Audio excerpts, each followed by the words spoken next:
All right. Good morning. This is our weekly hypnosis talks with me, Jessaiah, and the great Pete. And we are going to continue our conversation from last week just about what are the actual steps that it takes to, okay, so you're in a certain place and you want to get better and you start to imagine this future self. You start to feel how it feels to be this future self. You even, you know, meditate and breathe and you're, doing all of these right things. But then, and it feels good in that moment. But then when you get back into your other life, it's still painful, suffering, torturous. And so, as good as that feeling is, like, what does it really do for you? What is the purpose? What are ways that you can be in that place that you're in that you want to get out of? Like, what are some of the concrete steps? So that's what we were going to talk about today. Yes. Yeah. Because this is one where if I think of any change, one I have made in my life, right? And even for my clients, it's not come without obstacles, right? Obstacles always are there. Now, the obstacles could be people, it could be a place, and it could just be things in our lives, right? It could be a combination of all three. Um, but the best thing we can do is being prepared for these obstacles. Um, and that's the one thing I found for myself and a lot of my clients is the best thing, right? Because let's say we're in a house with people who obviously love us, but they go, okay, sweetie, like you have that pipe dream, right? You live that, right? Okay. And it's a very defeating thing because we go, wow, these people who love me don't believe in me, right? And it's a very real, heavy feeling. And one thing we can learn is understanding that they can only come from their limits, not yours, right? And the biggest limits we get are almost always from the people who love us the most, right? Because they don't want to see us fail. They don't want to see us get hurt. But the truth is, they're just saying, I could never do that. So I would get hurt if I did that. And they pass it on to you.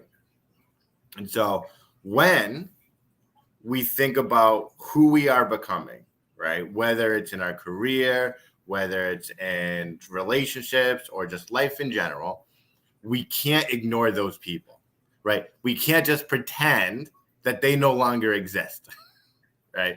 Because they are and will always be there. And so one of the best things that I spend time with on myself and with my clients is going, how will I deal with those people, right? Is it someone who I get to ignore, right? Maybe it's my next door neighbor. I don't need to talk to him. Who cares, right? That's easy. But what if it's my brother, my wife, right? I can't just be like, well, I'm getting a divorce now, right? Yep, you're no longer my brother, right? I won't see you at any family reunions. They're still going to be there.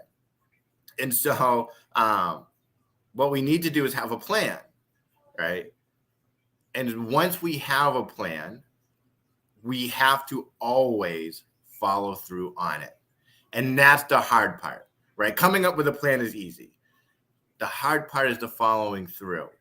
Because when, let's say, we'll just say it's my brother, right? We'll think, knock on wood, he's always been my biggest supporter. But let's say he wasn't, right?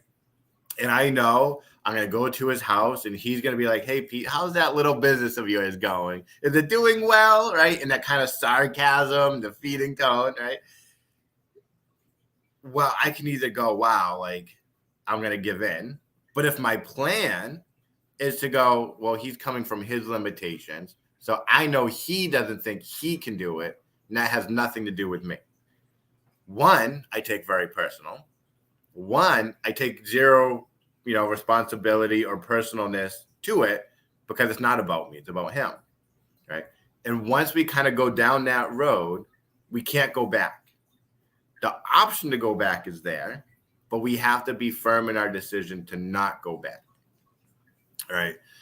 So that is the most important step, right? And this is one where I'll use a client I have now who's working on getting ready to go to, I think it was Pennsylvania or Florida over summer vacation, right? I was working with him. I go, what we're going to do is every day when you go to school, you're going to act as if you're going to the airport, right? You're going to treat your backpack, everything you put in it for school, as if it's your clothes, right? You're going to go with these feelings of, oh man, we're going to the airport, right?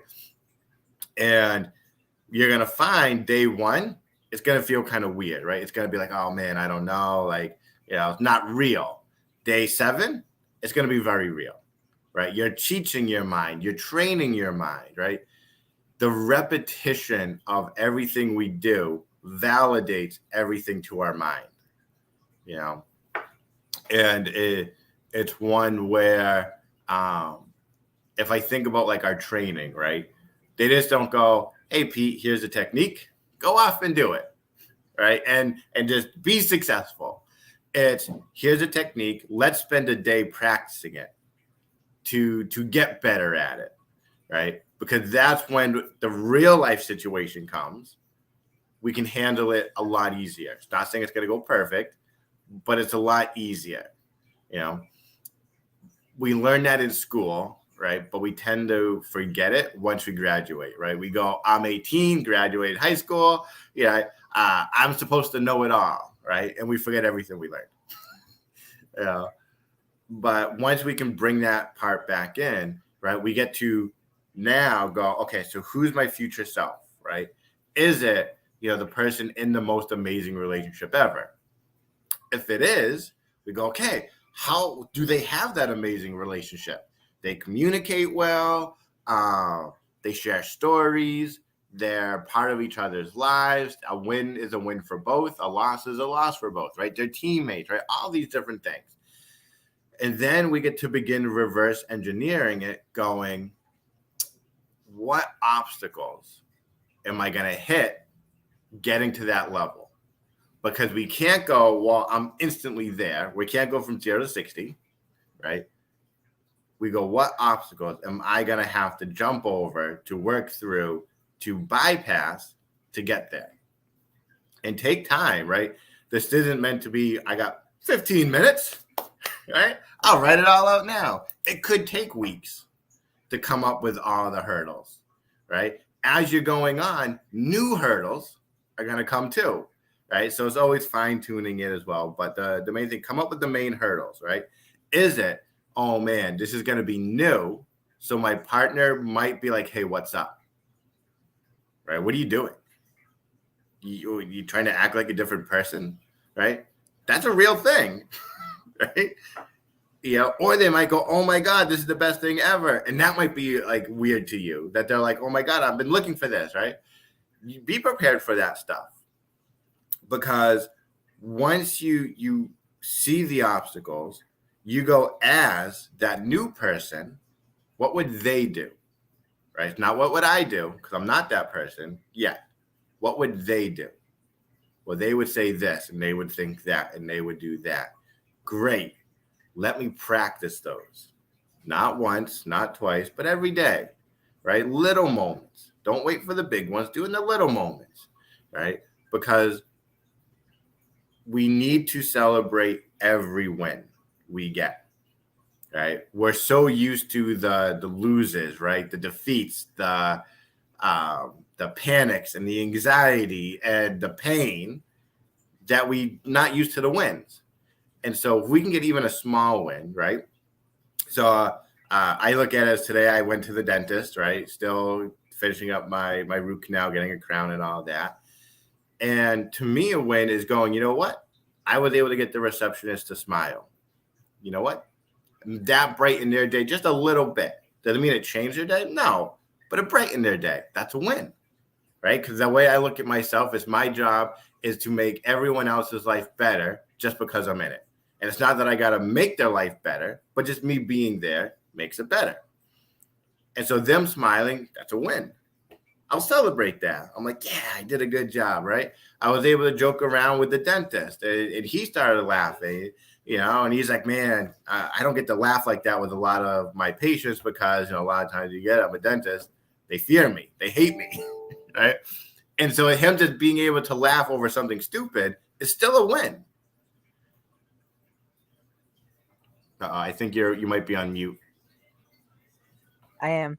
Thanks. I also just wanted to cut in and say that that's also validation. That's like, and that people talk about that a lot, is to validate yourself so that yourself, your body, your memories, your cells, your organs go, oh, we did something right. We did something towards that goal being right. And so I just wanted to interject that as well. And that's the importance of it. Right? The more wins your body gets, the more wins it will look for. And this is where, if I think of like Terry Crews talks about it a lot when he used to be a personal trainer. When he would get a new client, he would be like, all I want you to do is just go to the gym. Don't touch any machines. Don't change out of your clothes. Just go in, walk in. Just take a loop around and then leave. Do that just for a week straight, 7 days of just going in, walking around and leaving, right? Then on day 8, you go in and you look at the machines, right? Most machines nowadays have little placards, cards, what they do, and just read about what it does. Don't do anything yet. Just read about it. And then, week 3, it goes, now we're going to touch maybe 1 or 2 of those machines, not all of them. We're going to pick 1 or 2, right? After like 3 months of just slowly increasing, his success rate of people looking forward to going to the gym was like 80-something%, which is huge because a lot of people hate going to the gym, right? But the difference between him and what we do on our own is the fact he wasn't, it's all or nothing, right? It very much is step by step by step. And you know what I think when you say that, for some reason, I feel like what it also does is it gives you something to want. Because if you're going there and then you're not doing it, it's almost building something inside you that's going, oh, I'm just going there and not coming back, opposed to going in and why wouldn't I touch those machines? Oh, I can't yet. So by the time that you can, it's built up. I don't know if that's on purpose. I'm assuming it is, but that's what I get from that. Yeah, I could see it being on purpose, right? But it's one where it doesn't become this painful thing, right? It's hard if we just go, man, I'm supposed to make 6 figures if we're used to making 20 grand a year, right? To our brain, that is huge, right? You might as well be going from 20 grand to $1 million. It doesn't matter, right? It's going to go, that's massive, right? But at the same time, if you went, you know what, I'm just going to go till 20 grand to 30 grand, 30 to 50, 50 to 70, 70 to 100, right? Those little steps are a lot easier to obtain, right? It's easy to go, okay, so if I'm making 20 grand, what do I need to do just to get a boost, right? Is it changing careers? Is it a new class? Is it a promotion, right? You get to figure that out and just take that first small step, right? So what if you have blocks around the first step? Like, okay, I know where I'm at and I want to be in another place. I can see that future self and I don't know how to get there. I'm assuming, part of it is just like, really small baby steps, and also, probably just, I guess I want to talk a bit more about like the imagining, like what is the purpose of really imagining yourself in that future place? Yeah. And so this is how I look at it. Our unconscious mind, to it, everything is real, right? It's why we can watch a movie, right? And let's say it's an underdog story. We really root for that underdog. Because let's be honest, 90% of us view ourselves as underdogs, right? We view as everything is stacked against us.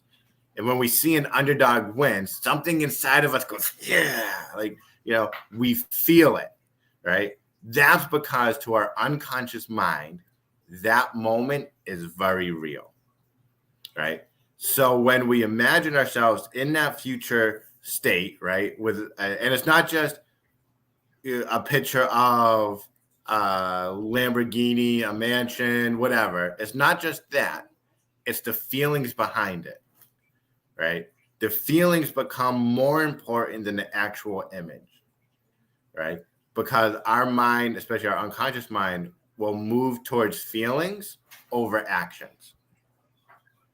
And so this is one where I loved, like Bob Proctor used to talk about a lot, is the fact that a desire is the image plus emotion. That creates the burning desire to reach it, right? With just emotion and no image, we get stuck. Just an image with no emotion, we're stuck. But an image plus emotion builds the desire, right? It's what gives us that energy to know when we hit that obstacle, because we can't lie to ourselves. We're going to hit an obstacle. We will overcome it, right? So the importance of the image is to know, to create those milestones of like, okay, I went from having a 1984 Toyota Camry with 400,000 miles to 2023 Tesla, right? That's a milestone of physicalness that the mind can go, okay, we're going in the right direction, right? But in order to break through from that 1984 Camry to that 2023 Tesla is going to be the feelings behind it, right? Why is it a Tesla, not a Lamborghini? Why is it a Tesla, not a Ford Mustang? Why is it a Tesla and not a Honda Odyssey, right? There's a reason it's that. There's a feeling behind it. And typically we go, well, that's selfish, right? I'm not getting a Tesla because it's going to help my neighbor out, right? I'm getting it for me, right? What does it mean to me? What does it mean? Like, I'm going to have an image that I care about the environment. Does it mean that I actually do care about the environment? Does it mean that I'm so far ahead in technology that I just feel like I'm just a wizard, like I'm advanced, right? They're all right to the right person, right? But what we typically do is we go, oh, I can't say that. I can't feel that because someone who doesn't have it will judge me, right? Mm-hmm. Someone who doesn't want it will judge me, right? And so we filter out our true feelings for stuff. But in my experience, there's no wrong true feeling, because when we look at people just in the world, in our lives, it doesn't matter if we go, hey, I'm going to go get a Honda Odyssey or a Tesla. There will people who will be like, yeah, that's awesome. And there will people who are like, come on, are you serious? That's ridiculous. It doesn't matter what we choose. There will always be the opposition and the love, right? That's why we got to really be our true selves and go, if I want a Tesla because I just want to feel superior. Get that Tesla, right? Because that's honoring your true self. Along the way, will things probably change? Probably, most likely, right? But in the moment, if that's what it is, that's what it is. Accept it. So, okay, so when you're trying to get from your present self and your present situation to your desired future self and situation, it's really important to tap into your emotions. Like, what are your emotions around being there right now? What are your emotions? What are the emotions that are, guiding you or pushing you towards wanting this future self, situation, car, what have you? And to just be kind of, real and honest with those, and to take, I'd like to just kind of re-say sort of what you were saying. So let's just add a few more of those, and then we'll wrap up. Yep. So if we were to start from like the very beginning, right? We need to take time, and again, no need to rush it, right? If it takes you a week to do this first part, perfect. If it takes you an hour, perfect. There's no need to rush. But first is you need to see yourself in a future version, right? Now, when I say that, you have to understand that it's not who you are now. Otherwise, you would already have it, right? So don't go, well, I don't have that. I don't believe that, right? Don't worry about that, because see your future self as successful, right? Notice how you look, how you feel, everything you've accomplished along the way, right? And when you look at all of that, really focus on the emotional side, right? Because the emotion is just as important as the actual picture where we want to see ourselves going, right? The happiness, the pride, the fulfillment, right? The whatever, right? Focus on all those feelings, right?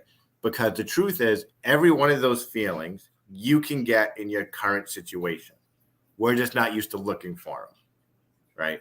And what we're doing is we're training our mind to start looking for those stuff. Just like when we go down a path, right? Once you go down that path, you'll see everything on that path. But when you stand at that fork in the road and you look down the path, you may see 20 feet before it goes around a corner. You don't get to see the rest.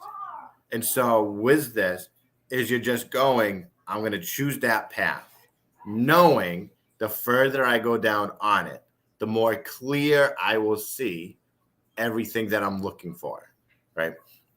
So once you have that, you know what you're doing. You see yourself and you feel yourself in this future self, right?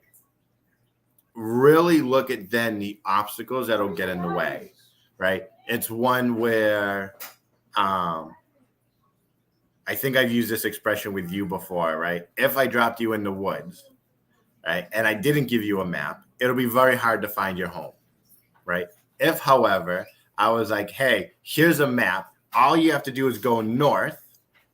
The moment you hit a river, you won't go, I got to turn around. You'll go, oh, I'm at an obstacle. Let me just get over it, right? Let me look around what I have to get over it. What skills do I have? Have I gained?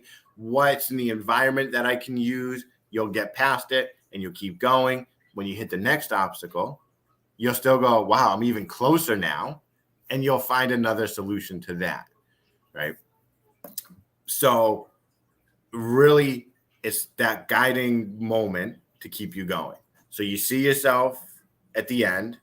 You see you picking that path, going either the thoughts, either the emotions, either the actions that this person takes. I don't do them yet. Perfectly fine, right? But I'm going to go down that path and I'm going to learn the skills to do each and every one of those things. You get ready for the obstacles, right? You know, the basic ones that are going to come, how that person would overcome them. And then you just keep practicing it, right? Every day, no matter what you do, right? You're just going, okay, like, all right, so if I'm a person who looks for good things in other people, all right, what do I do? Let me go. I see I'm going down the road. Wow, that person let that person cross the street. That's a good thing someone does. Oh man, that person paid for my coffee. That's a really good, right? You'll start looking for these new thoughts and emotions, actions, how you can implement them in your everyday life, knowing that every time you see it, it means you are moving further and further down that path. And then validate it. And feel validated along the way. Really give yourself that moment to like breathe it in and go, hey, I just did that. That just happened. Yeah. Like, Yes. And stay focused, right? There will always be the shiny object. There will always be the distraction. There will always be the reason to think and feel the opposite, right? But when you stay steadfast on that path, you can still see those things, but go, nope, I still see more of what I'm looking for. right? And you always revisit it, always, right? It's one where, again, I'll use Bob Proctor. If we go in the marketing world, there's Taylor Welch, Russell Brunson. There's the um, self improvement industry, Bob Proctor, Tony Robbins, right? All these people. This is like a big part of their thing is they don't just set their goal, they don't set their desires, their actions, and then leave it. They revisit it every single day. And that's what Joe Dispenza was saying too. And we're going to have to do a part 3, I suppose, because we are already past our 20 minutes ago so quick. But same thing where Joe says, what he does is he allots 2 hours every day for his meditation, which he says, no, it doesn't take that long, but he allots it so that his mind and body and spirit can just know that there's time.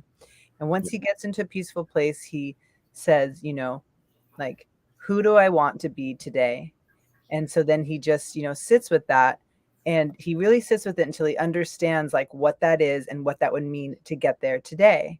And then once he's out of his meditation, then he has a sense of like, this is who I want to be today. And it really sets the tone. And so, gives that opportunity, like, you're saying, like, if it's like you want to see the good in others, or, if you want to get that car, or if you want to get into a new situation, okay, well, what, like, who's that person that I want to be today that will get me to those things? And so we'll have to talk more just about, kind of the guided meditations that you can do for yourself, and like, just kind of like the living, breathing, walking, just the awareness meditations, and also like what it does for you on a cellular level, because memories and, I think another thing I heard Joe say that I liked was something like, all we are is a series of past experiences and habits having been built up for today. And of course, that's not all we are, but I'm just, loosely quoting him. But for us to remember that who we are, and what we're doing is a series of habits that have been built for 20, 30, 40 years. And so it just kind of, for me, it makes it a little more less solid, meaning that there's more ability to change. Like a hardwood table feels solid as ever. But when we learn that it's all just electrons moving really, really quickly and it's not solid at all, it's a different perception. And I think that we as humans are also that. We often think that we are this and it can't be changed. And for me, when I remember, no, we're this because of a series of habits and events that have happened, then that means if I start to change more series of events and habits, that I can actually have a lot more control to move myself into this other place.